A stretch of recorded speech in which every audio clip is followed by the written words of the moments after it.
Hello, world. We would like to welcome you to the Real in Real Estate podcast. I'd like to introduce our members of this podcast. We would like to introduce Hyman Lemons, Hyman the philosopher, Lemons. What's the deal, man? How y'all doing out there? And next, we would like to introduce Walter, the closer. Walter the closer Davis. I thought he had forgot my last name. I was about to go. Yes, this is your boy Walt. And then last but not least, I would like to introduce myself as Corey Smith, your number one money man. Hey, man, you can't talk to yourself in the third person. Why I can't talk to myself in the third person? Why not? No, it just doesn't sound right, man. I mean, I'm saying it sounds good to the people out there. Oh, okay. We're going to leave that where that is. So here we go with the new podcast. We're here to talk about the real with no fluff inside multiple real estate topics. Today we're here to talk to you about generational curse. I've had several clients come to me and they've always talked about how they never thought about purchasing a home. They never thought it was an obtainable goal. And they just thought it was kind of unreachable. And they never thought about trying to seek out the education and the knowledge to figure out how to obtain buying a home. A lot of this stuff comes from if we weren't taught it by our parents or we weren't taught it in school, then it's kind of out of sight, out of mind. And I would like to throw it over to Hyman Lemons and ask him what is his thought on this topic. Oh, man, that's pretty fly, Doc. We got to work on the intro, but nevertheless, it's the work in progress. This when we brought this topic up via the group text, you know what I'm saying, I cracked a joke about it earlier, but in all honesty, though, this kind of hits home for me. The only people that ever owned a home within my family was my grandparents, and my grandfather worked for General Motors. My grandmother was she worked for cleaners for a long time, and so they owned a home in Pleasantville, and that was the only home ownership that we've ever known.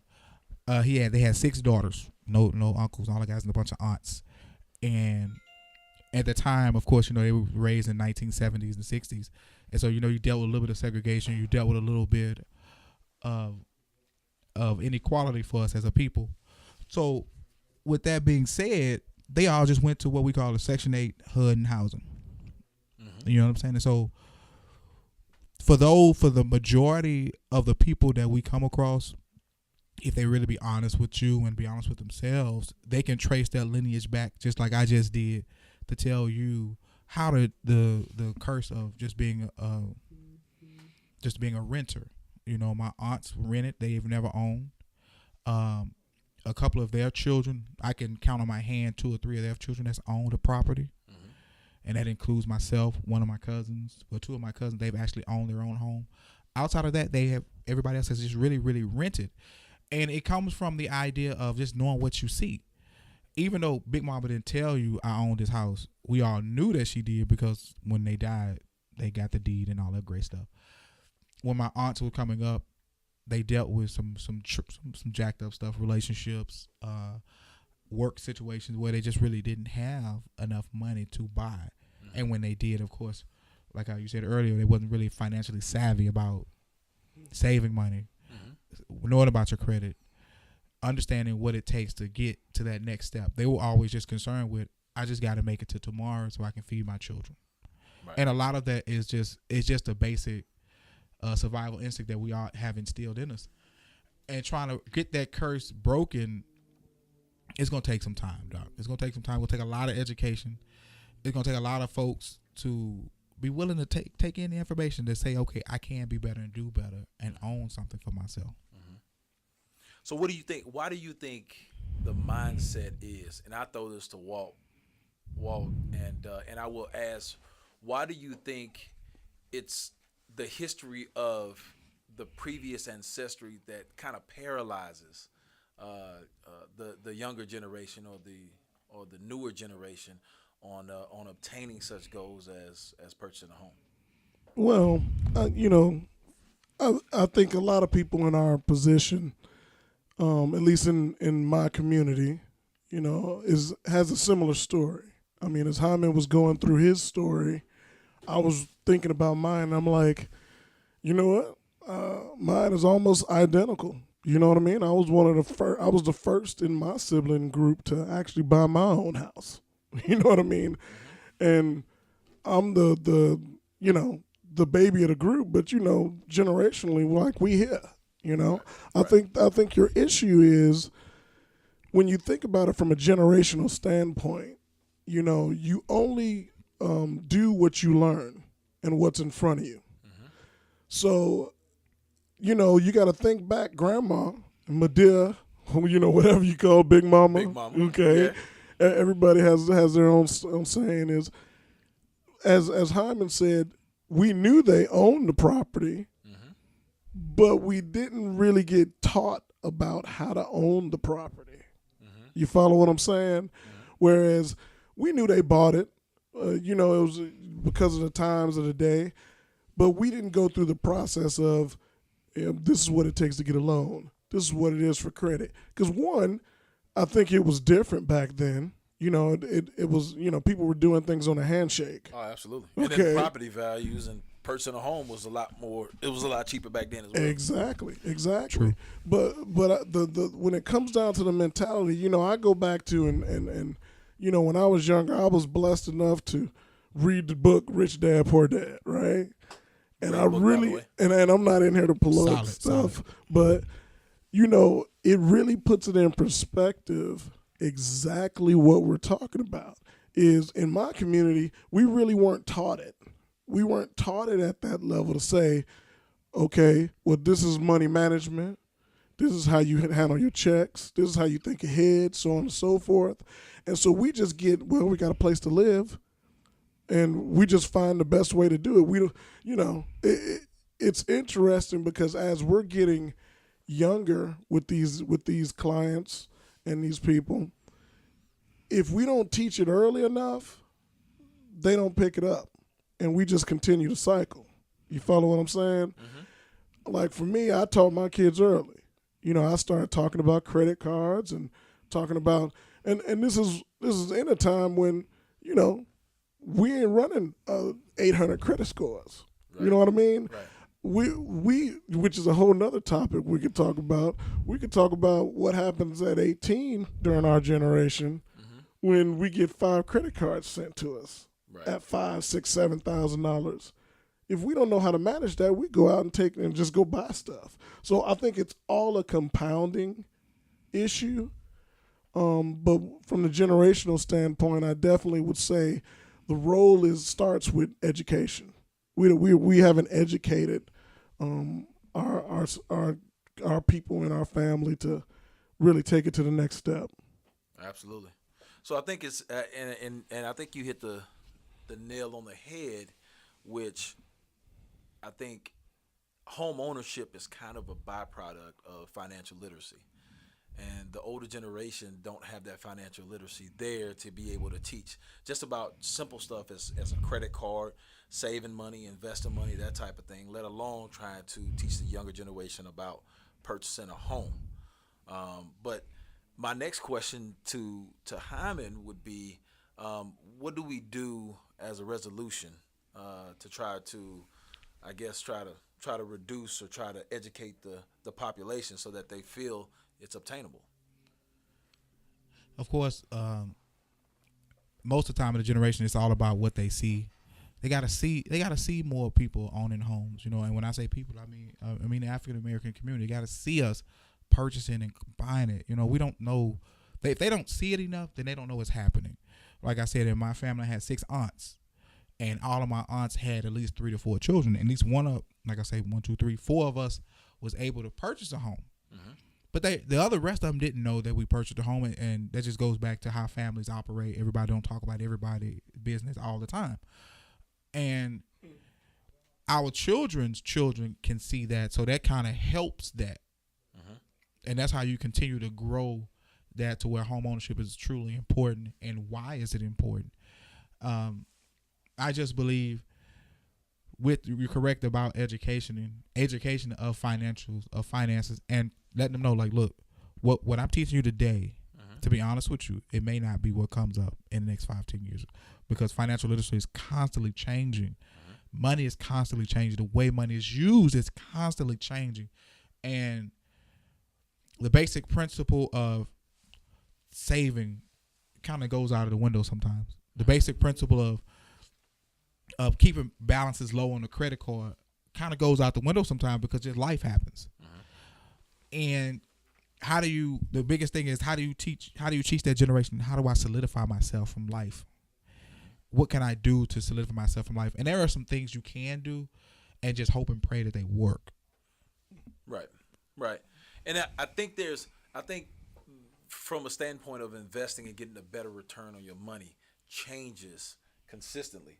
But I think for the overall principles of it, so like if you go all the way back to The Richest Man on Babylon, a great book that was actually written a long time ago, I think some of those same principles are over 70 years ago. Yes. I think some of those same principles are relevant now. Rich Dad, Poor Dad. Those principles never changed, though. Huh? Those principles will never change. No, they will never change. They will never change. And then even for the next 20, 30 years, whatever case may be, those principles will remain the same. So I think some principles are a great foundation, and then you continue to kind of educate yourself, and then just kind of go from there. Well, you adjust. You know what I mean? You acclimate to what the environment is creating. Yeah. You take those foundational principles, and then you base it on, okay, here's the foundation. Now, what do I go from here? Because for a great example, 50 years ago, you could buy a house for $60,000. I would still take the foundational principles, saying, okay, well, I got to have a down payment. I got to have closing costs, and that's going to get me through the process of buying. Today, that same house is worth $250,000. I still got to get a down payment. I still got to pay closing costs. Yep. You know what I mean? So some of the foundation is still the same. We just apply it a little differently based on what the environment's giving us. And I think that's another key, that we weren't taught to it, how to adjust to the environment. But I got a question for you, Money Man. Shoot. You know what I mean? When you start talking about programs that's out there, what do you think the programs help or hinder this education that comes into play with the people trying to buy a home? I think they absolutely help for those that seek the program. What you got to say, philosopher? Hey, don't get caught up on that one, man. Get caught up on that one. How Don't we get get caught up on that man. one? There's been many times you be at the table, dog, and they get the down payment assistance program, and they come to find that they got 2 liens. Yeah, don't get caught up on that one, dog. Hey, but is that more so on the seller or the buyer? Buyer. Oh, okay. Well, did the buyer figure out they got liens? No, they got 2 liens on the mortgage. Like one lien is for your house, and the other lien is for the down payment assistance program, dog. Oh, yeah. Yeah, But see, a lot of that boils down to the person that they're dealing with. The person that they're dealing with should be educating them on the guidelines of the program. If they have to stay in the house a certain amount of time. yes. If they have that second lien and they owe that money back. If they owe that money back for 10 years, or they owe that money back for the next 30 years or 40 years or whatever the case may be, for the life that they stay in there. Life of the loan. The life of the loan. Or, you know what I'm saying, if they choose to refinance, they owe that money back. Like, you know what I'm saying, that's upon the loan officer, you know what I'm saying, to actually educate them on that as we talk about education. That's what I told you. Watch that. And I think that's a key too. I think you hit something really. I've seen. We remember the bust. Y'all remember the bust, right? For sure. Oh yeah. Pow. But How can anybody forget it? a lot of times the bust happened. I think a core reason the bust happened was for you take out the bad people that actually did crazy stuff. It's just poor education. You know what I mean? People buying houses that they couldn't afford just because they can get qualified for it. Sometimes it's not about just being qualified for it. It's about that extra step that we talked about. Education is, I might qualify for $250,000, but to be comfortable in my lifestyle, maybe I should only buy a $210,000 house. Yep. You know what I mean? Absolutely. And that's where I think a lot of the education really comes back into play again, to speak to what Hyman was saying earlier, and then what you were saying about grants is, it's a whole package deal. There's a lot more to it than people think, but at the same time, it's it's a little simpler than people think too. Absolutely. I think what most people don't necessarily think about is I like to tell them to reverse engineer what they're comfortable with, and then how much they. And most people get caught up in the whole, how much I qualify, what's my purchase price. But the truth of the matter is, the real question you should be asking is, what is my monthly payment? Because a lot of people figure out what they can qualify for, and as you just stated, what I'm saying, they're not comfortable with that monthly payment. So I think you should reverse engineer into it, and then figure out how much home you can afford and how to bridge the gap on the money needed to be able to close on the property.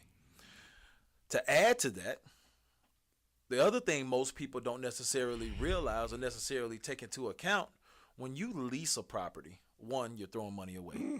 Oh my gosh. If you calculate your monthly payment, your monthly lease, how much money that you spend on a monthly basis, multiply that by 12 and then multiply that by 5 years, you'll be dumbfounded how much money that you're actually spending. And you're not going to see that back. You And that bought a house. You bought a house. You bought a house. You know what I mean? Essentially. You know what I'm saying? And that doesn't include the yearly rent increases that the landlord is going to put on you. But think about it. If you're leasing a house, you have to come up with first month's rent, and you have to come up with the deposit itself. If you take that same amount of money and use some of these programs that we talked about, you can actually buy a house. So why wouldn't you invest in yourself instead of investing in somebody else's property? Hey, man, I'll be advocate on this one, dog. Now, in any great discussion, you always got to have two sides. Of course. So as you can see, Of course. as for those who know, Mr. Davis and Mr. Smith has already jumped to the buy side automatically. So by default, I'm going to take the renter side. Okay. Now, I want everybody to understand, I do agree that a home purchase is a more valuable and a more worthy investment. Amen. All right, so I had to put the disclosure out there as Okay. real. Yes. No, we got a disclosure for everything that go on in the transaction. So that's my disclosure. Okay, you done That's juiced right. it up. Now go in. Okay. Here's what it is, Doc. Here's what it is, man. I can recall going into properties because I deal with a lot of investors, and we hit a story, and Mr. Smith can validate this one. My AC went out, and I just didn't have the money to fix it, and they got window units all throughout. You know what I'm saying? I had a leak in the attic. They was able to fix it, but I wasn't able to fully get it done right. And you got mold and all other types of things growing in the house. Not only we got to consider down payment and closing it, and of course, as a realtor, I've been able to say, well, look, I can get all those things covered because that's what we can do. Right. But in all honesty, if you don't have enough money for your down payment, you don't have enough money to a situation that come up, because you living in a house. Anything can go wrong in that house. Heater go out and you just stuck. You end up with space heaters and catching on fires we see during the holiday season. You understand what I'm saying? Okay. AC go out. You finna go spend $300-400 on a window unit, and your utility bill finna go through the roof because you're running the AC through the wall and whatever the plug is that in that case may be. Okay. In all honesty, the topic was the generational curse. And the generational curse is not only about uneducation, it's just about, can you really handle the major responsibility of owning a home? You know what I'm saying? Money is one of them. How much money can you sustain yourself? If you're working and you don't know how to save money, so you're making it paycheck to paycheck, trying to get it done, making your ends meet, and you got to say, well, do I make my mortgage payment or to get this AC fixed? Do I go get my medicine for my kids because they sick? Or do I call the plumber to come out and check on this pipe that's leaking and got my water bill going through the roof? These are the decisions that folks is making out there. And in all honesty, if you come to me as a client and say, well, look, I can buy, and I'm going to ask you, do you feel comfortable buying? Do you really want to? Because, there are some things that can happen. Right. And we have to have that discussion, because at the end of the day, if it goes wrong, you know who they're going to blame. We all know who they're going to come back. True. Oh, they didn't tell me about that. Oh, I didn't know this was going to happen. But and I don't want to cut you off, Corey, because I know you're about to say something too. I think the key goes back to the education that we were just talking about. That's the difference maker between me buying. If I know I make X amount of dollars, right? I'm already paying. I have clients right now that already paying $1,600 a month, $1,700 a month, $1,500 a month, $1,500 a month. Let's do the math on that real quick. $1,500 a month over 12 months. That's $18,000. Okay, you do that over 5 years.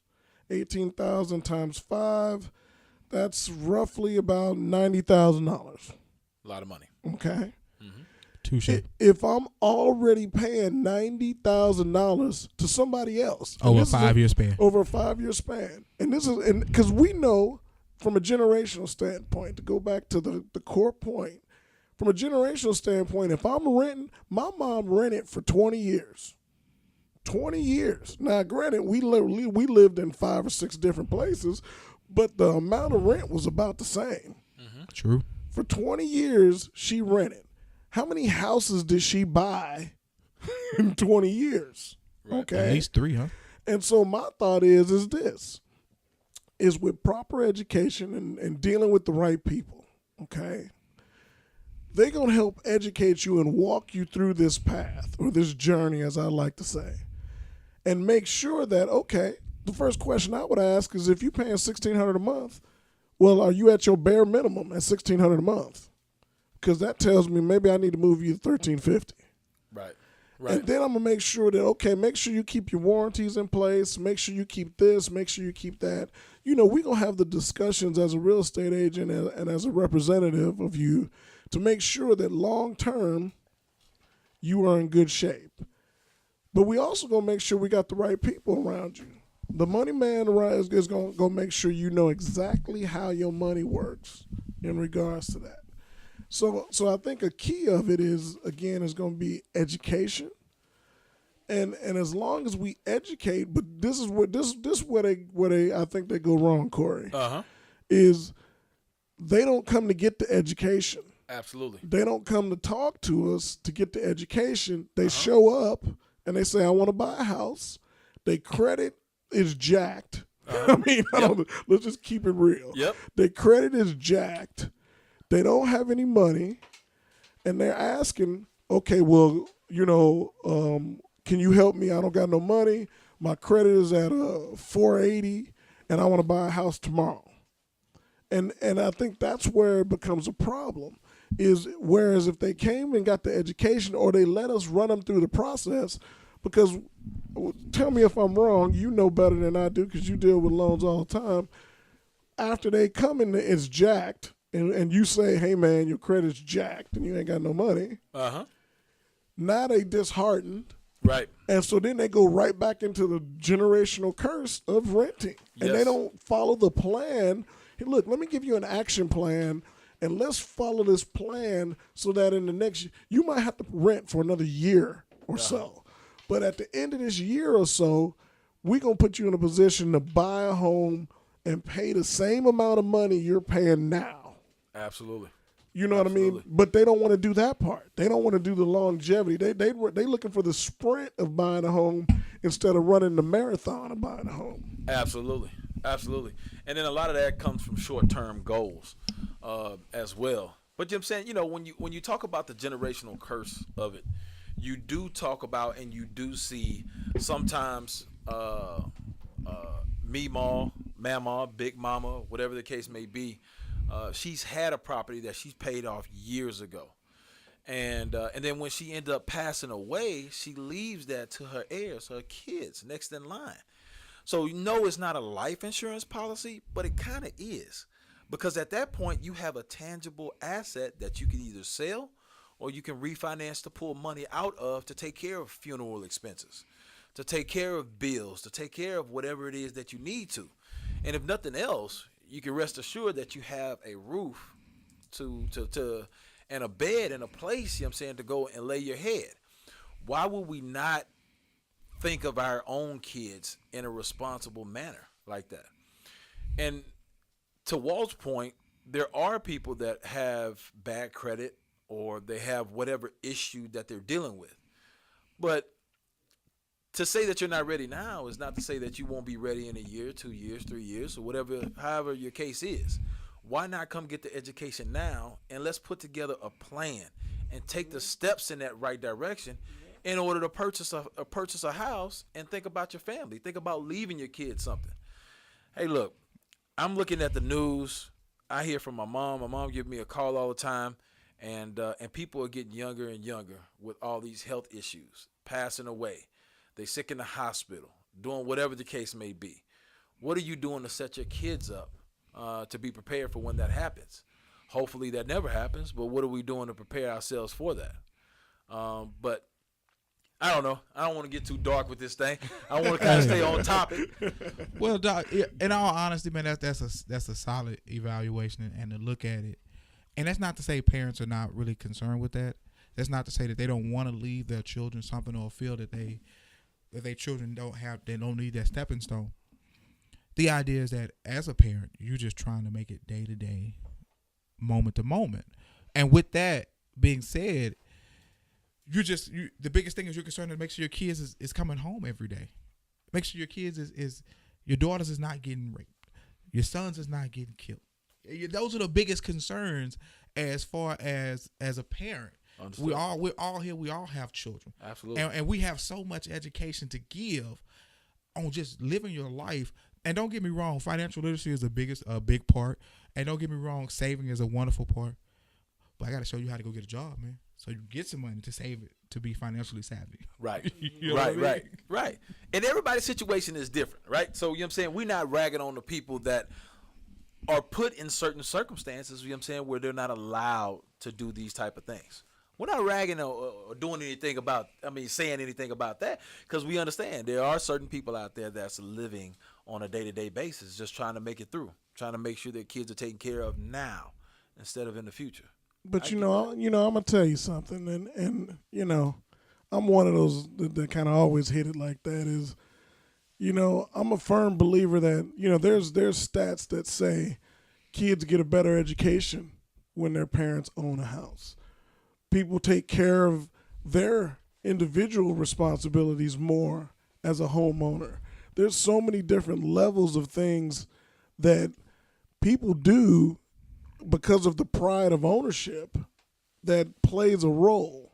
And in all honesty, I'm a firm believer that anybody can own a house. Now, that's a blanket statement. I know y'all looking at me crazy.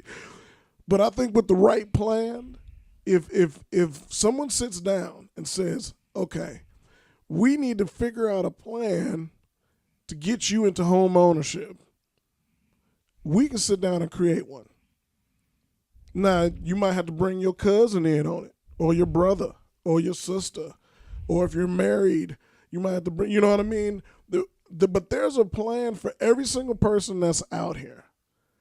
If they sit down and want to, it's kind of, they can't want it more than we want it for them. Mm-hmm. You know what I mean? Touche, Doc. They gotta want to buy a house. They gotta want that ownership. I had the idea when I was younger, I could go out and get wheels for my car, or I can go buy a house. My choice was to buy a house. That's just the way, because and some of that was because you didn't want those 20s. You didn't want those 20s. Look, on the dog. way? Let me tell you. You got some 17, but keep them clean. Look, man. Some of that came because of the generational curse. Some of that, like we said, some of it was no one around me in my family I could see as a representative of how to own a house and do all those things.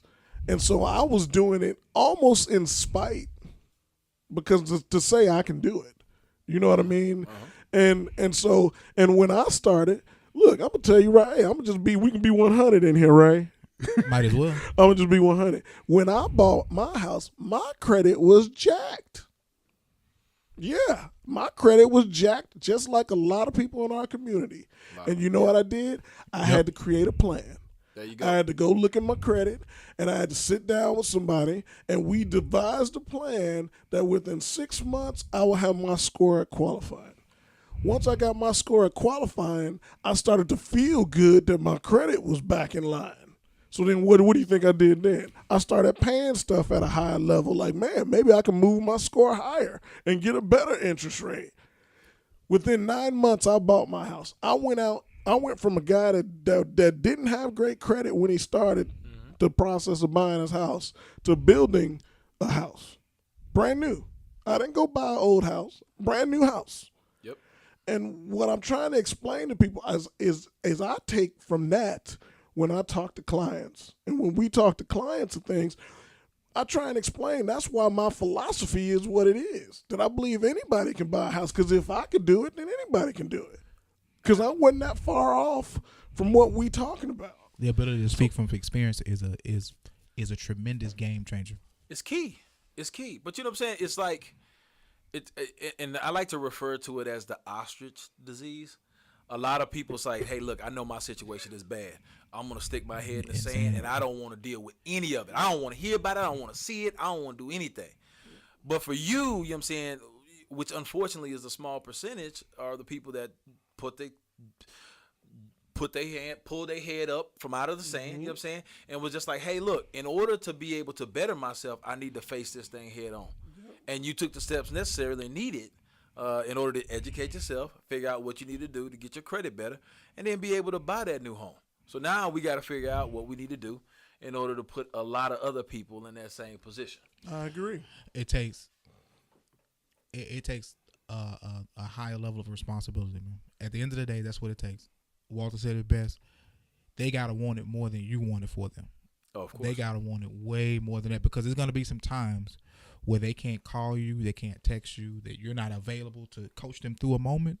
That they gotta rely on their own responsibility, their own instinct to say, I'm gonna pay this bill regardless. You know what I'm saying? And don't get it. Don't even because I'm gonna pay this bill because I'm buying a house.